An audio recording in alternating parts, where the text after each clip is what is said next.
Hi, this is Michael Yardney and welcome to another of our weekly Rich Habits, Poor Habits video series. I'm in Australia and welcome Tom Corley in the United States. Hi, Michael. It's great to be with you today.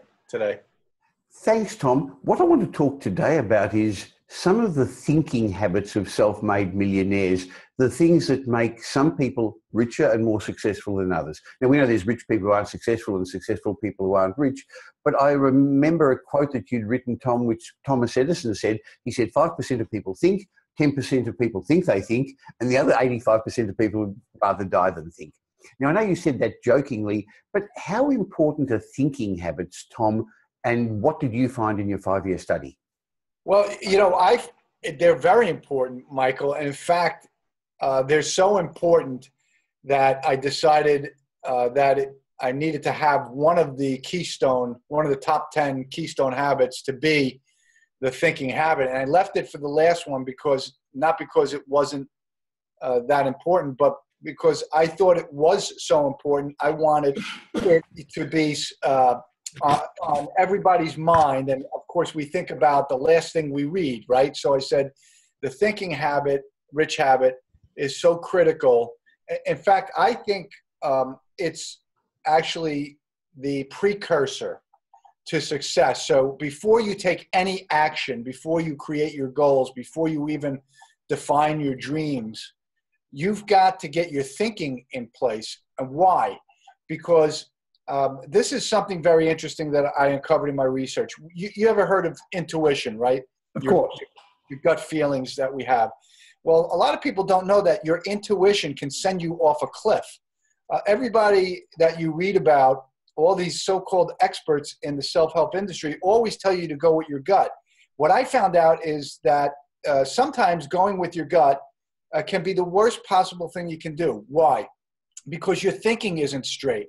If your thinking is mired in negativity and doubt and fear, then the intuition is going to mirror that.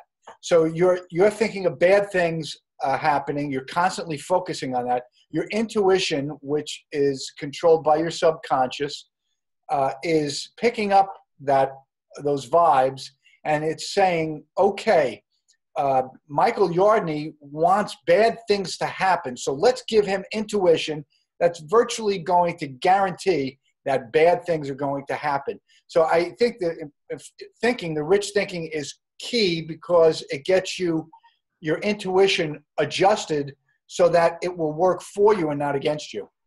Clearly, Tom, that's part of the reason the rich keep getting richer, because of the way they think, which leads to the things that they do, which leads to their rich habits. And that's partly the reason why the poor remain poor, because of their unproductive, their disempowering thinking.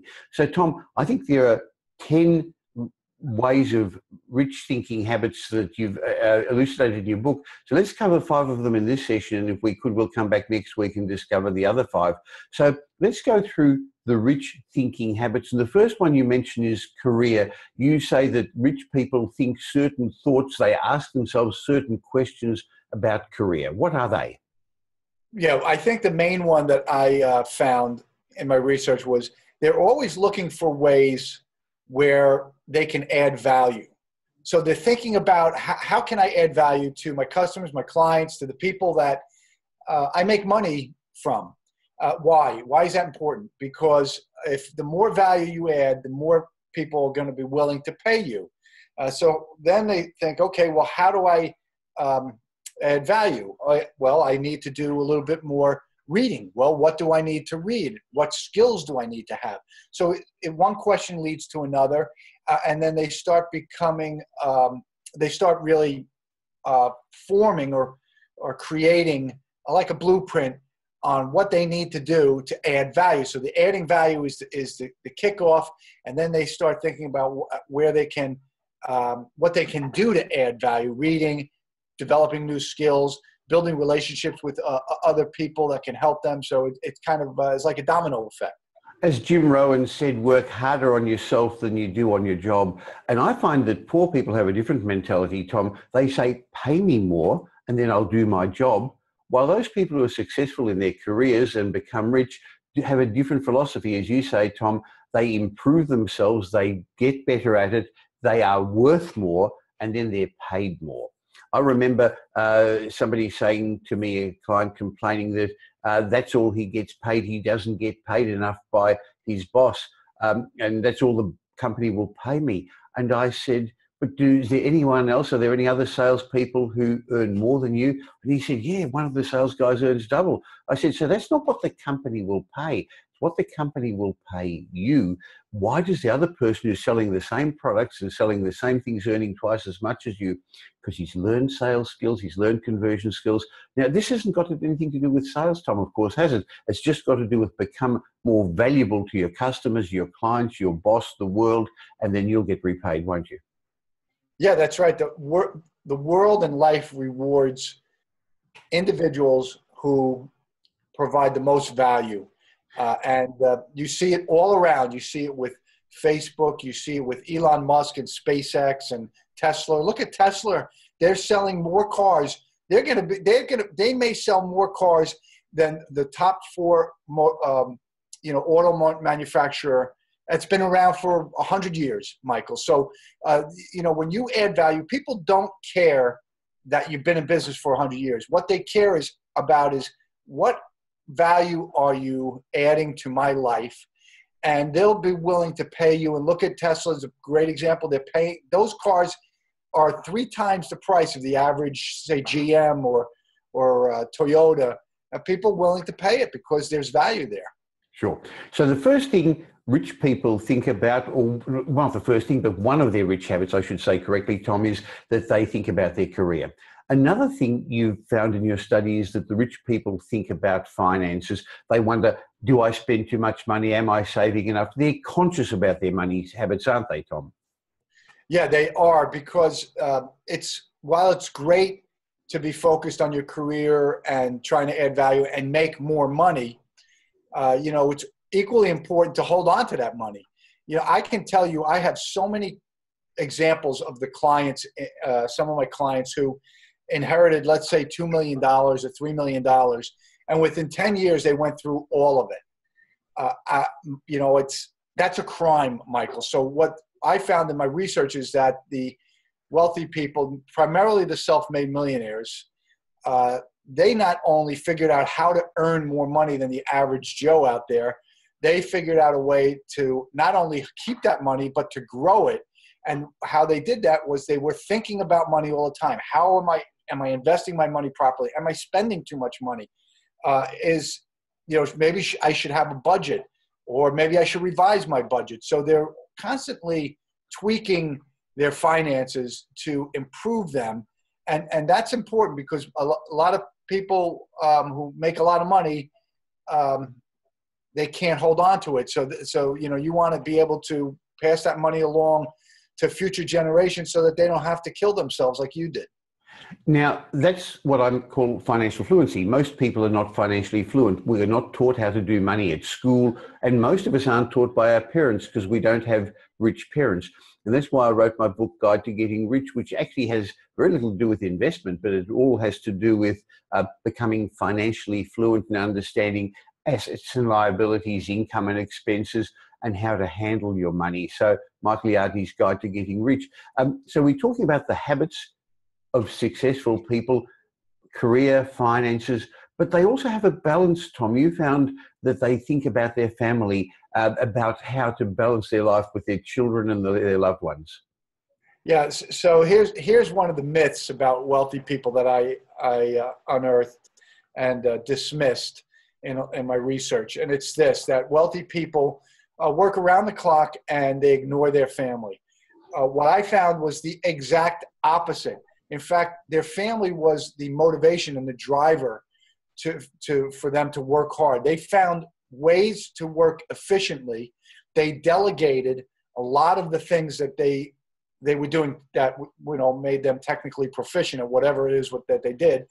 And why? Because they wanted to spend more time with their family. It's just not worth becoming rich if the 10 years or the 15 years that it takes, your kids all grow up and there you are, you don't have a relationship with your children. So the rich in my study they devoted at least 2 nights a week to family time. And of course, maybe one day on the weekend. So they were trying to get squeeze as much family time into their lives as they possibly could. And if that meant hiring additional people or delegating work, they did it. They invested in those resources so that they could spend time with their family. Interesting, Tom. And I've found that the best way I can do that is by actually having appointments and scheduling it in. Now, that's not artificial. There are even more appointments that are not changeable. The time I spend with my kids, I used to pick them up from school regularly, and my grandchildren today. In fact, there's a photo of in the background there. I'm lucky enough to have 9 grandchildren now, and I set aside certain afternoons and certain times, and it repays me consistently, and it works lovely. They also, though, wealthy people are not only thinking about business and money and family, but they consider their friends as well, don't they, Tom? That's a rich habit. Yeah. Yeah, they really are focused on trying to be holistic, and friends are very important, especially if you're surrounding yourself with the right kind of friends. So if your friends are success minded, you want to build those relationships. So they're always asking themselves questions like, do I have enough friends? I mean, I never really thought about that until my research, and I said, boy, that's an interesting question that wealthy person asked. Do they have enough friends? And then they said, maybe I have too many friends. Maybe I'm spending too much time with my friends. Maybe I'm not spending enough time. So they were going through all of these questions, when they did their rich thinking routine in the morning. And what's the purpose of it? Is to find out if they're doing things right. It's sort of like a brainstorming session that they're having with themselves. If your mind is in the right place, meaning positive mental outlook, your intuition is going to tell you, hey, you need to do this, or you need to do that. Maybe you need to make a phone call once a month to this friend that you don't see that often. And that's one of the things I found. I call it the hello call that the wealthy people make. They make hello calls not only to their clients and their customers and people they do business with. They make the hello calls to their friends. They schedule it. They put it on their schedule. Now, I'm a big to-do list person, but I'll be honest with you. My to-do list has evolved into a calendar-based thing. So instead of putting it on a to-do list now, I put it on my calendar in Outlook, and I have all of these things pop up, and they keep popping up until I do something about them. It's like they nag me. So you can create on your calendar something that populates and reminds you, hey, you got to call Michael Yardney. You haven't talked to him in a month. Give him a call, and then you have a 10-minute conversation, and next thing you know, you renewed your friendship, and that's really just a small investment to make. It's something you have to work on and you have to schedule in our busy life today. And another relationship that wealthy people, rich people think about, we're talking about the 10 thinking habits of rich people, is their business relationships, Tom. They wonder how can they improve it, who can they have a good business relationship with, don't they? Yeah, they're not only looking to maintain their business relationships through the hello call, happy birthday call, life event call. They're also looking to pursue new relationships. So they're through their existing relationships, through networking, through doing extracurricular things like coaching or doing speaking engagements or teaching. They're developing all of these new relationships that eventually they hope will become business relationships. And another interesting facet to this is a lot of the wealthy people in my study really tried to transform their business relationships into friendships. And they did it by using some of their wealth, like a vacation home. They would invite their business relationships to spend the weekend with them at their beach home or at their place down by a ski resort or in the lake.